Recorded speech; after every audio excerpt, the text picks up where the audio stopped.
Welcome to the Jill on Money Show. It is Monday, December 12th, and we are here trying to help you maybe navigate your financial life, maybe make some better financial decisions. Maybe you made fantastic decisions and you just want me and Mark to weigh in a little bit. We are happy to do that. We are both certified financial planners. Go to jillonmoney.com, click the Contact Us button. Let us know if you would be willing to come on the air. That is what Carol did. Carol is on the line from Tennessee, and she joins us this morning. Hello, Carol. How are you? What can we do for you? Good morning, Mark and Jill. We have some major decisions we're attempting to make at the moment, and we have been working for the last few summers up in this wonderful area in the Rocky Mountains, and we always are so reluctant to leave that we thought, you know what?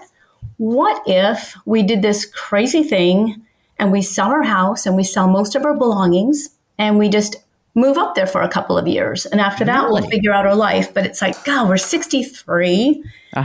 It feels a little late to be experimenting like this. Is it though? I don't know. You only live once. Yeah, you're catching me and Mark at a time where we're really into like take advantage of whatever it is you want to do. So, okay, so you've got a spouse, right? Yes. Okay, and you're both 63. Yes. So you live in Tennessee, and are you working there, or are you retired? We are both retired. Well, he's retired from a job where he makes a pension. It's COLA adjusted, thank goodness. Every time Social Security gets a raise, so does his pension. He works as a handyman, part-time, very part-time, and I work as a very part-time bookkeeper. Okay. What is his pension amount? Going forward, after this latest raise, it's about $74,000 a year. Holy smokes! And you're not yet collecting Social Security, right? That's correct. Yeah, Okay. We're going to wait a bit. Okay, great. How much do you guys earn in your part-time income? This past year, we earned about $10,000 together. So Okay. it's not Perfect. huge. That's great. No, it's all right. You're doing something. Yeah. So let's talk about the stuff you've accumulated. So we can start with your house because you said, let's sell the house. So what do you think the house is worth? Well, we've talked to a real estate agent, and depending on what's happening in the early spring, who knows? But she said we could probably ask around, say, $450 to $475. All right. So let's just pretend it's $450. Okay. Do you have a mortgage that's outstanding? No, we paid for it with cash. Oh my God, fantastic. What about money that is safe money, like just money in the bank or a money market, something that you could reach into if you had to spend some money? We have about $140,000 in a savings account that earns right now about 3% a year, and we have about $40,000 in I-bonds. Okay, great. That's wonderful. Okay. Now, in addition to your husband's pension, do you or he have any money set aside in retirement accounts, whether that's an IRA or a 401k, anything like that floating around? Yes, we have about $350,000 in a traditional IRA. Mm-hmm. And his Roth has about 175. My Roth has about 50. And that's about what we have there. And then we have a fixed indexed annuity that we were sold. I noticed that no one ever buys it. Oh, you know what I want? I want to buy a fixed index annuity, right? Okay, but let's see. How much is in that annuity? Well, I've been taking out 10% withdrawals lately. So there's about 98,000 left in that one. And then we have a variable annuity that's about, right now, I just checked the actual account value, and it's at 263. But the income amount, that's about 323. So if you were, so for everyone listening, there can be a lot of weird things about annuities. And I think what you're saying is that if you were to annuitize that contract, you would be annuitizing on this 323,000 number. But if you were to just take money out of this variable annuity, the cash out amount would be 263. Is that right?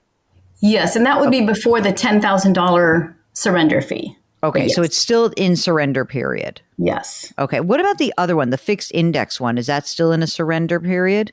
Yes, until early 2024. Oh, so it's almost done. Yes, thank goodness. Oh, that's great. In these two annuities, are these annuities that were hopped into an account that was a retirement account? In other words, does it say IRA or qualified, or are they non-qualified annuities? They're both non-qualified. Okay. Okay, now let's talk about how much money you guys actually spend. So you've got some beautiful income right now, the 74,000, and you will get Social Security, both of you, right? Yes. Well, I have a very small amount on my own. And then when my husband starts taking it at age 70, we hope we can wait that long. Yep. Then I'll get spousal annuity. What's his amount at age 70? I think it's around 3,400. 3,400? Okay. How do you guys do living on your 74 grand a year? How is that? Oh, so far it's pretty good.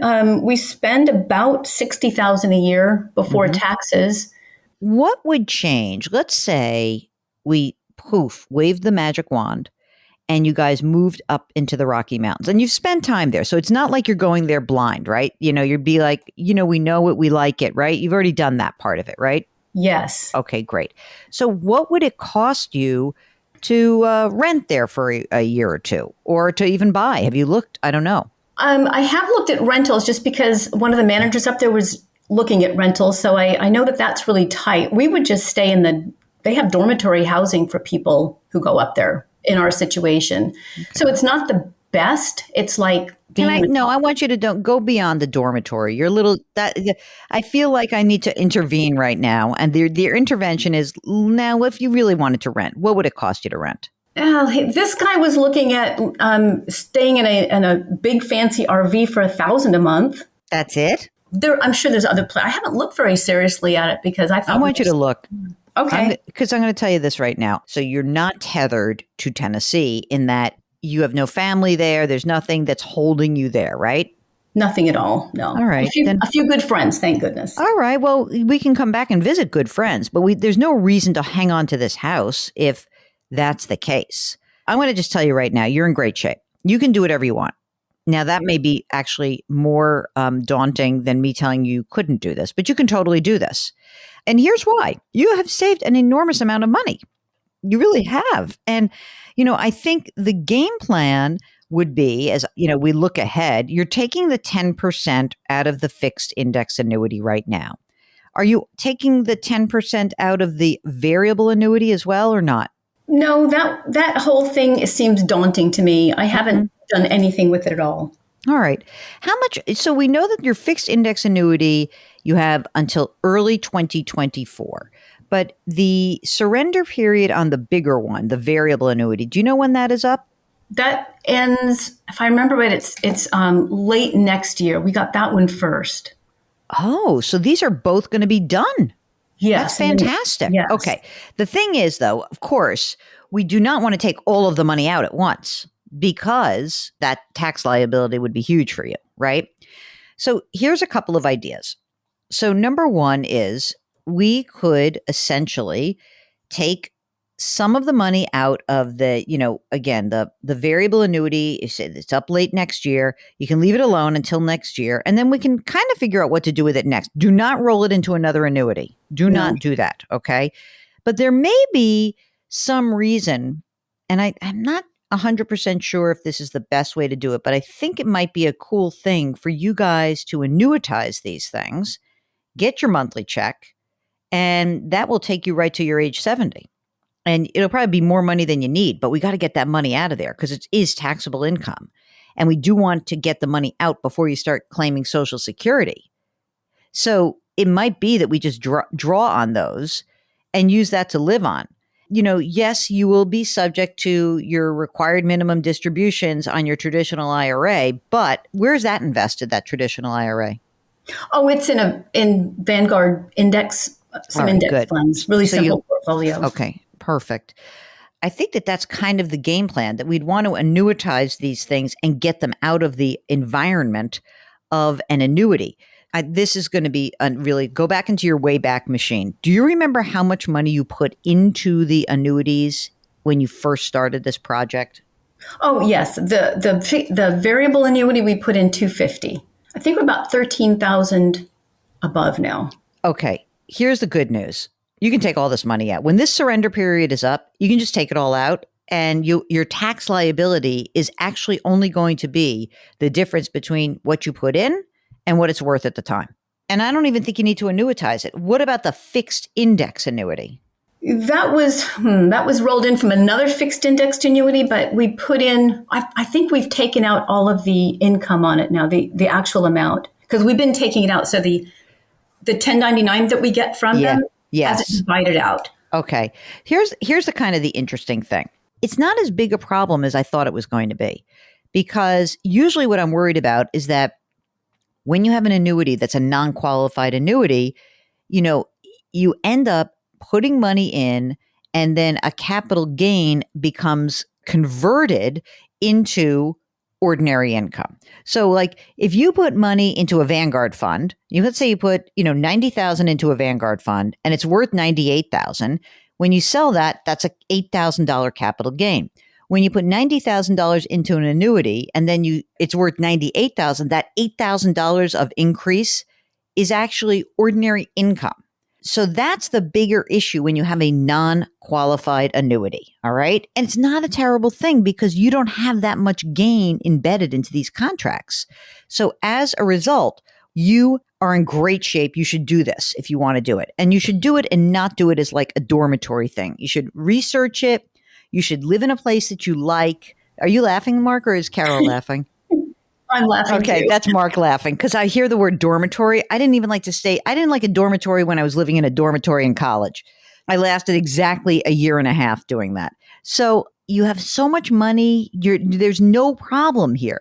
But I do want to try to figure out what to do with these annuities so that they're not kicking around and you're paying fees. So it seems to me that you're doing the 10% a year on the fixed annuity. But the other annuity, what you should do is you should call both of these companies and you should say, if I were, just ask them as of today, if I were to just get out of these, what would my tax liability be?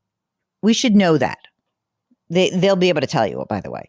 So we would want to know that before we just blew out of them.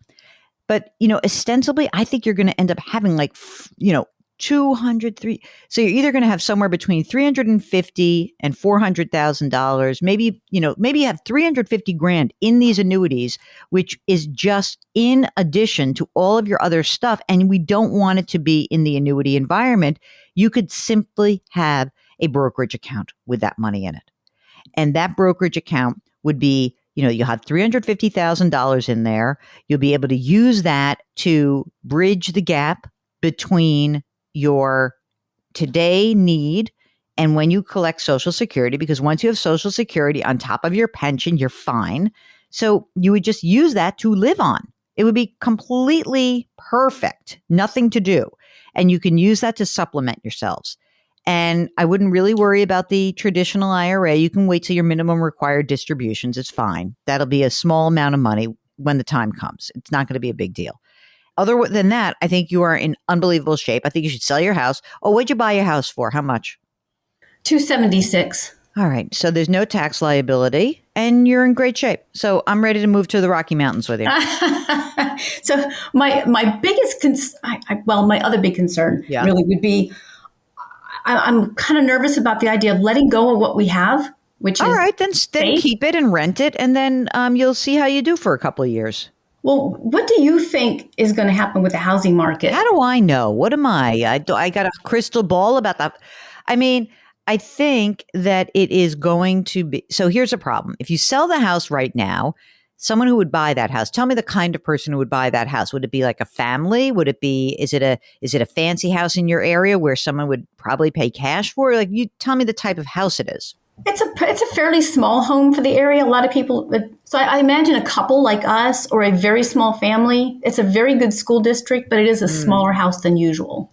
Well, I mean, if you want, hang on to the house. You don't need the money from the house because we're going to have the money from the annuities.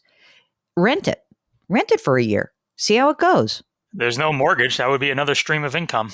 Yeah. It's just another, I think it's a big decision to just pull the trigger all at once also. So I would just rent it. It's perfect. Do you guys have health care through your husband's pension? We have health care through his company up until the time we hit Medicare age, which happens in another year and a half for me. Right.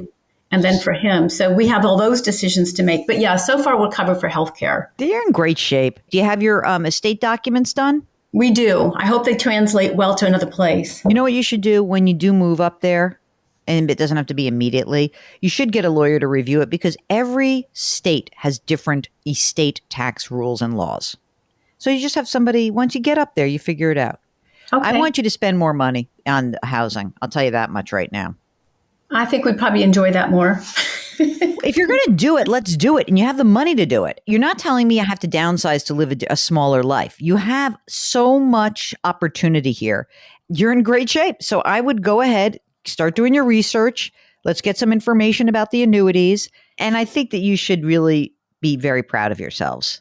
You really should be. You did a great job. You did a great job. All right. Thank you. Thank All you right. both for your help. My husband is out working as a handyman today, but he will really appreciate hearing what you had to say. I wish he were in New York. I have so many things that I need a handy person for. He's good. I don't want to have to put that money. You know what I do? I over tip everyone in my building because I don't know how to do anything. Mark, if you lived on the Upper West Side, I'd make you do half this stuff that I tell my super to do. Oh my God. I just installed a new faucet for my in-laws last weekend. Oh, you see? I knew it. Mark is very handy. Anyway, Carol, good luck. Stay in touch with us. I want to see pictures from the Rocky Mountains.